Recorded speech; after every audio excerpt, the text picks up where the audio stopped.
She was born in February, underneath 3 inches of gravel on the Clearwater River in Idaho. Not in a tank, not counted or tagged or sorted. She pushed out of her egg into cold moving water and held still while her body figured out what it was. 50 miles downstream, at the Carson National Fish Hatchery on the Wind River, workers in rubber waders were moving between rows of aluminum trays, counting and sorting 1.52 million juvenile Chinook salmon. In spring, every one of those fish would be released into the same river system. They would swim the same routes, compete for the same water, use the same spawning grounds. Every year, the United States releases approximately 250 million hatchery salmon into the Columbia River system. Every year, wild salmon populations keep declining. The Clearwater looks, from the surface, like it always has. Cold, clear, fast, but the river she was born into is not the river her ancestors were born into. Go back 150 years. The Columbia River system carried somewhere between 11 and 16 million salmon every year. That number comes from the Columbia River Intertribal Fish Commission, drawing on tribal records and early settler accounts. Early settler journals describe salmon runs so dense, the river surface broke and churned for days. Whether every detail holds up or not, the scale was real, a different order of life than what moves through these rivers today. The first federal fish hatchery opened in 1872 on the McCloud River in California. It wasn't built out of concern for wild salmon. The canneries on the Columbia were already processing fish at industrial scale, and the catches were dropping. The logic seemed sound. If the river can't produce enough fish on its own, produce them for it. Nobody stopped to ask whether a fish raised in a concrete raceway was the same as a fish that had spent its first year learning a river. Between 1933 and 1975, the federal government built 18 dams on the Columbia and Snake Rivers. Grand Coulee Dam alone blocked over 1,000 miles of salmon spawning habitat. That habitat is still gone. The fish that had used those rivers for thousands of years had nowhere left to go. Congress responded in 1938 with the Mitchell Act, funding hatcheries to replace what the dams had taken. We block the river, we'll give you fish. What nobody said out loud was that the fish they were offering wasn't quite the same animal. Through her first winter on the Clearwater, she learned the river by living in it. She found the rocks that broke the current into sheltered pockets where a small fish could hold without burning energy. She learned the difference between the shallow riffles where predators could see her and the deeper runs where she was harder to find. Somewhere in this process, through some combination of instinct and experience that biologists still argue about, she absorbed the specific chemical signature of this stretch of this river, a signature she would carry for 5 years and use to find her way back. This knowledge isn't learned. It's inherited, then refined through living. It's written into her genetics and reinforced every day she's in the river. Can you teach that to a fish raised in a concrete tank? In 2011, researchers at Oregon State University spent years trying to find out. They tracked the reproductive success of hatchery steelhead and wild steelhead spawning in the same river, the Hood River, a Columbia tributary. Same water, same gravel, same conditions. Hatchery fish produce surviving offspring at 37% of the rate of wild fish. Not 90, not 70. The hatchery fish looked identical. They behaved identically at the spawning grounds. But something in them, the accumulated result of generations spent adapting to concrete, crowding, regular feeding, and the absence of predators, had quietly shifted. Those shifts were heritable. When hatchery fish bred with wild fish on the same gravel beds, those shifts passed forward. With every hatchery release, the genetic record that wild salmon had built over thousands of years got diluted a little further. I spent a long time assuming that more fish meant more fish. The Oregon State study sat in a fisheries journal for years before it showed up in mainstream coverage. I found it through a footnote in a ProPublica investigation in 2022.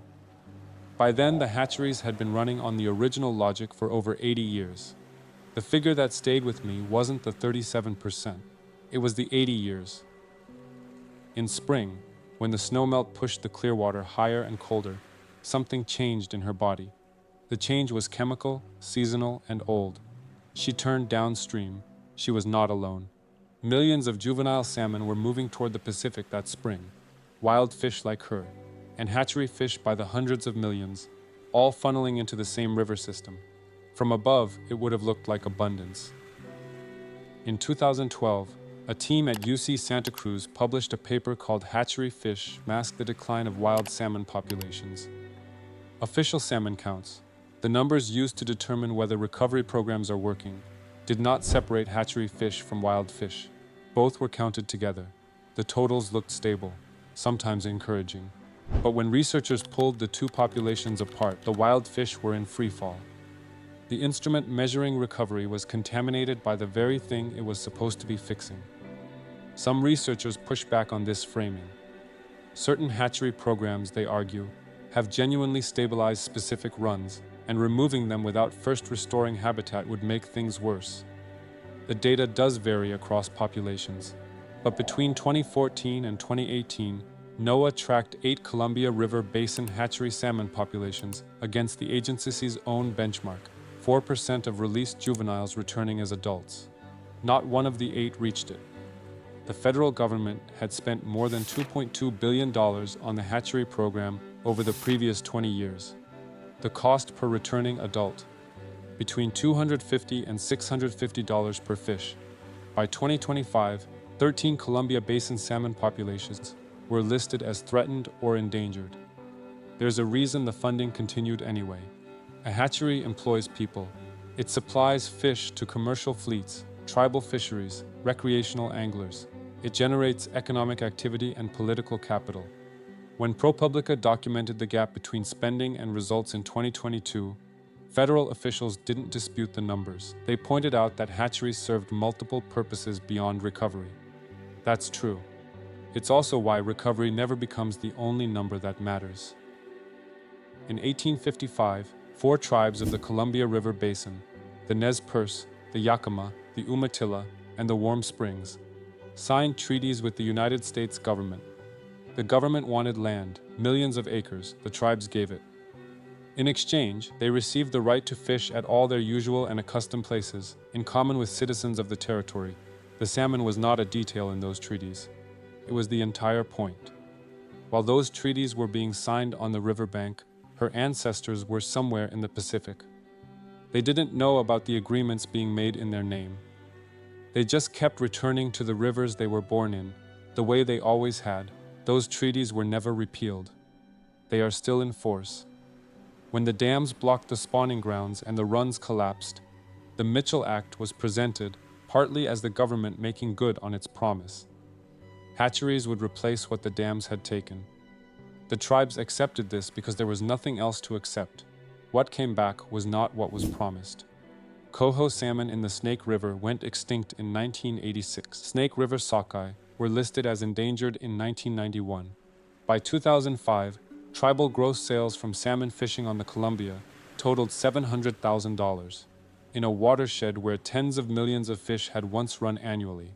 Members of the Nez Perce, Yakima, Umatilla, and Warm Springs stand on the banks of the Columbia today, with nets and quotas they cannot fill.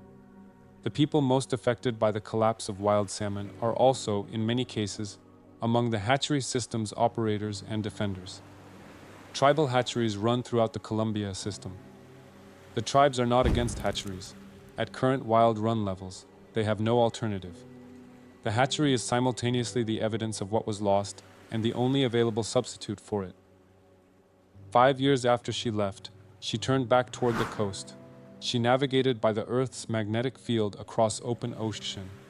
As she approached the Columbia's mouth, she began searching for the chemical signature she had been carrying since her first winter on the Clearwater. She found it. She turned upstream. The river she entered ran through a landscape of 18 dams, agricultural runoff, and water temperatures elevated above historical averages. More than half the basin's original spawning habitat was permanently blocked. The fish moving alongside her were mostly hatchery fish. Their genetics quietly diverged from hers, across generations of artificial conditions. The hatcheries cannot close. Commercial salmon fishing on the Columbia collapses without them. Tribal fisheries lose their primary source of fish. In 2025, when funding cuts threatened the Nimbus Fish Hatchery on the American River in California, the response was immediate and bipartisan. Restore the funding. Not because the hatchery was restoring wild salmon, because without it there would be no salmon in that system at all. Every year the federal budget gets renewed. The hatcheries keep running. The counts stay mixed. Both kinds of fish counted together, as if they're the same.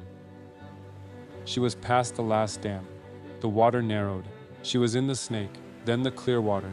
The temperature dropped. The current strengthened. She was close. She found the gravel in October. The same river, the same bend, close enough that something in her recognized it. She began moving stones with her tail.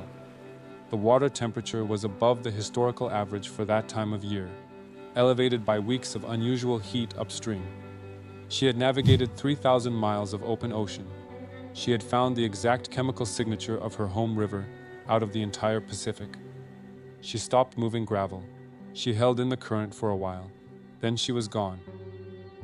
The eggs she was carrying were never deposited. There will be no juveniles from this fish, learning the Clearwater the way she learned it. Somewhere in the annual return data, 250 million hatchery fish were being counted. The numbers looked acceptable. Some of them make it back. Some of the wild ones do too. But not this one.